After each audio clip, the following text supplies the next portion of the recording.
hari ini? Sehat, Pak.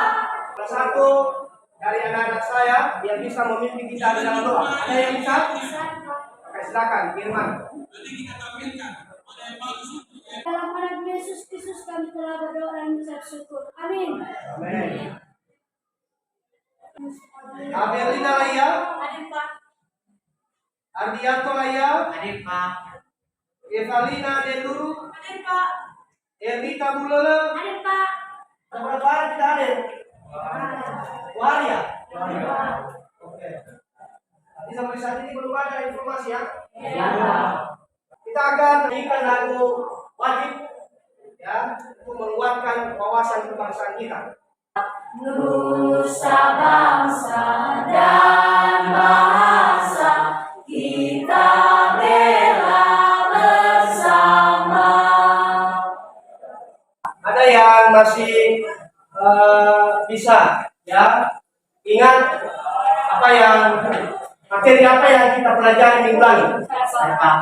Nah, silakan Silena. Silakan berdiri. Minggu lalu kita mempelajari yang namanya distribusi pendapatan nasional.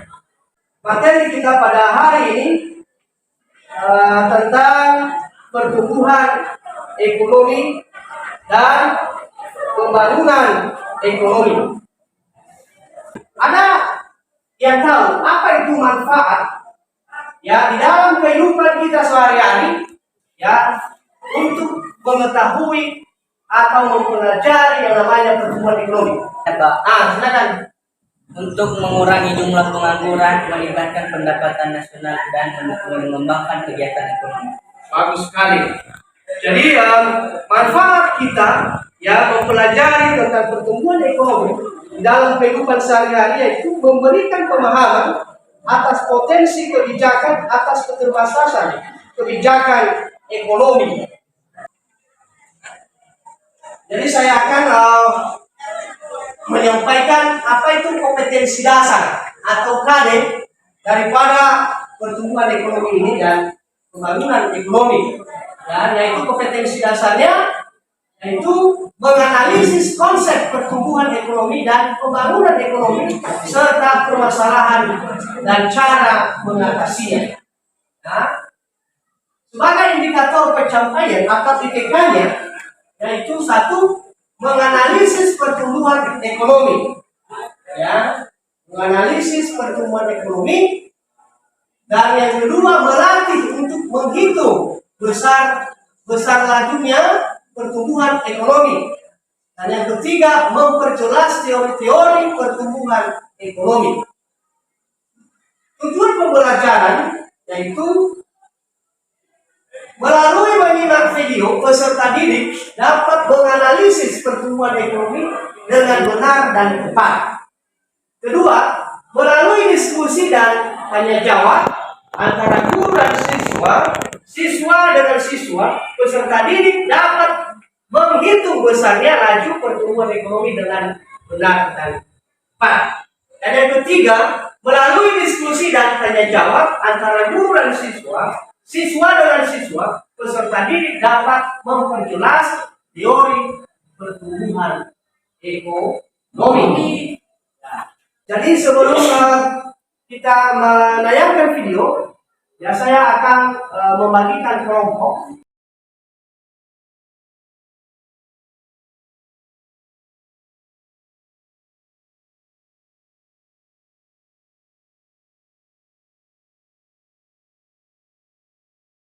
Dalam LKPD itu nanti anak-anak kami ya catat di situ atau mengisi apa yang menjadi pertanyaan yang ada di LKPD itu. Tahun 2019, perekonomian Indonesia tumbuh melambat, hanya 5,02%. Tantangan tahun ini tak lebih mudah karena imbas virus corona di beberapa negara membuat roda ekonomi dunia berputar lebih pelan lagi.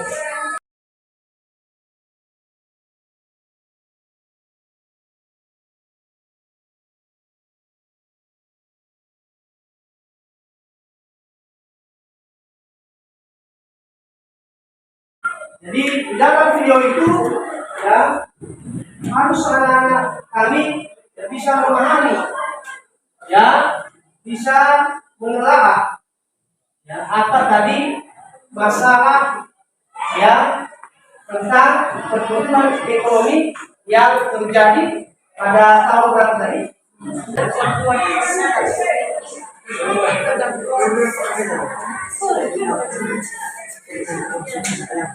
Soal nomor 3 yaitu berdasarkan video yang telah ditayangkan, coba analisis dan bandingkan pertumbuhan ekonomi Indonesia dari tahun 2016 sampai 2019. Apakah terjadi peningkatan atau penurunan? Di tahun berapa terjadi peningkatan dan di tahun berapa juga terjadi penurunan? Hasil diskusi jawaban dari hasil diskusi kami itu dua-duanya terjadi penurunan dan peningkatan. Pada tahun 2016 terjadi peningkatan pertumbuhan ekonomi dengan jumlah 5,03%, dan pada tahun 2017 terjadi lagi peningkatan pertumbuhan ekonomi dengan jumlah 5,07%, dan pada tahun 2018 terjadi lagi yang namanya peningkatan pertumbuhan ekonomi dengan jumlah 5,17%. Akan tetapi pada tahun 2019 pertumbuhan ekonomi menurun secara drastis dengan jumlah 5,02% karena adanya penyebaran COVID-19. Terima kasih. Baik, terima kasih. Baik. Ada yang menanggapi atau ada yang memberikan kritik tentang soal nomor 3 ini dari kelompok 2? Ada? Ada? Oke, silakan. Jadi yang kami dari sini bagaimana cara pemerintah agar peningkatan pertumbuhan ekonomi ini tidak lagi menurun, melainkan meningkat. Bagaimana usaha pemerintah agar meningkat pertumbuhan ekonomi? Baik, silakan. Kami jawab pertanyaan dari teman kami, yaitu bagaimana cara pemerintah supaya peningkatan pertumbuhan ekonomi itu semakin lanjut atau bertingkat.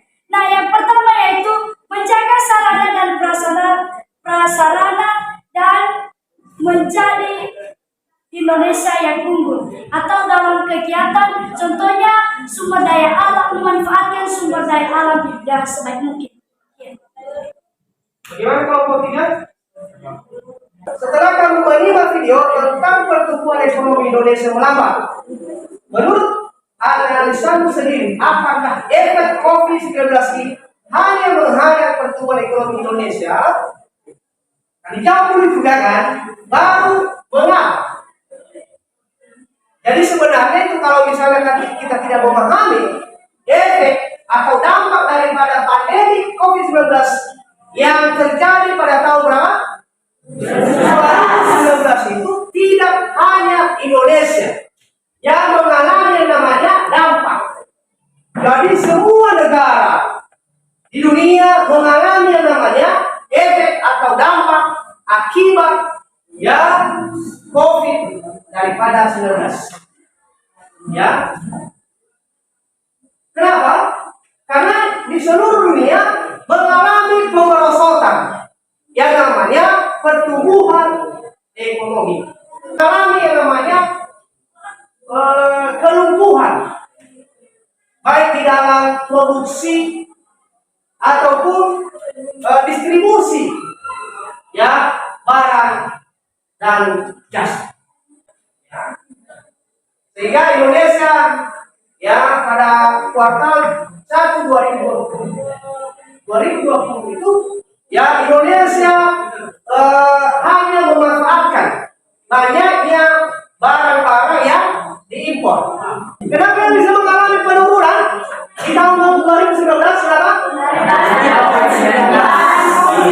Karena dampak daripada pandemi COVID-19. Jadi rumus daripada perhitungan ekonomi itu apa tadi? Laju pertumbuhan ekonomi. Istilah PDB ini? Apa tadi? Domestik bruto.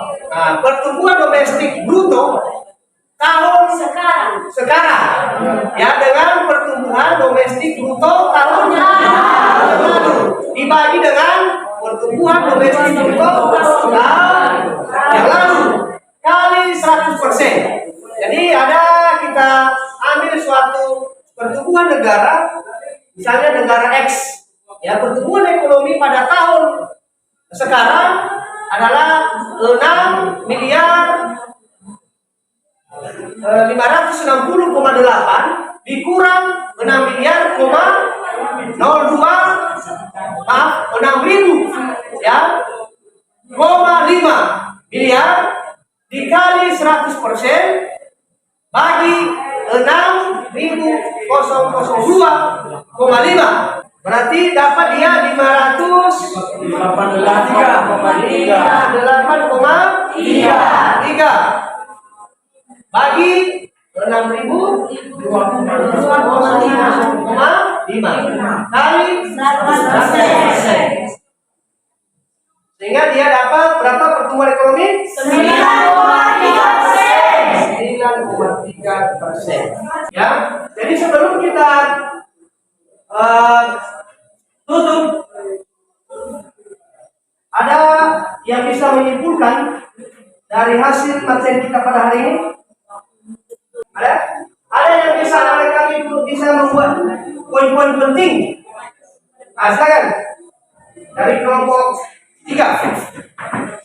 Jadi kesimpulan yang dapat kita rangkum dalam pembahasan kita baik dari diskusi pertama, dari kelompok pertama, kedua, dan ketiga, dan keempat, yaitu mengenai pertumbuhan ekonomi dan pengembangan pembangunan ekonomi. Dari pertumbuhan ekonomi ini, pertama kita ketahui bahwa pertumbuhan ekonomi ini adalah kenaikan kapasitas produksi yang dicapai oleh suatu negara dalam satu tahun, dan ada juga manfaat dan serta permasalahan dan dalam mengatasi pertumbuhan ekonomi ini. Jadi pertama sekali permasalahan dari pertumbuhan dan pembangunan ekonomi ini yaitu tingkat pendidikan yang rendah sehingga pengetahuan yang diperoleh sedikit, pertanian tradisional, taraf hidup yang rendah, kekurangan modal dan tenaga ahli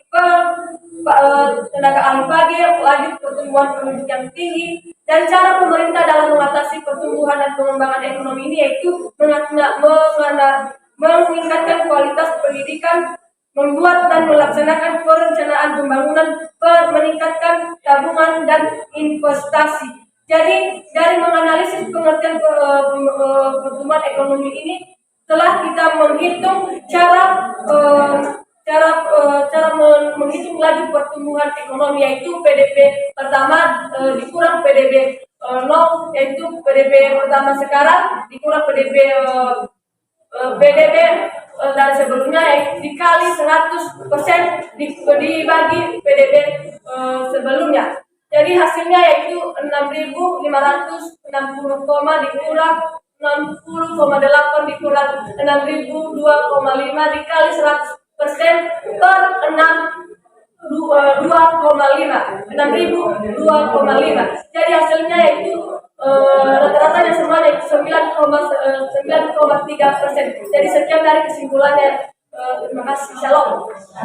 Terima kasih kepada anak kami yang bisa memberikan resume hal-hal penting pada pembelajaran kita pada hari ini. Dan sebelum kita akan pulang, mari kita menyerahkan kehidupan kita dalam tangan kuasa Tuhan agar Tuhan dapat melindungi, menjaga dan memelihara kehidupan kita hingga nanti sampai di rumah kita masing-masing. Baik, siapa yang bisa memimpin dalam doa? Baik, silakan, dipersilakan. Baik teman-teman, mari kita puji dan syukur dan panjatkan kehadiran Bapa yang Maha Kuasa, Bapa di surga, yang ada dalam yang kasih.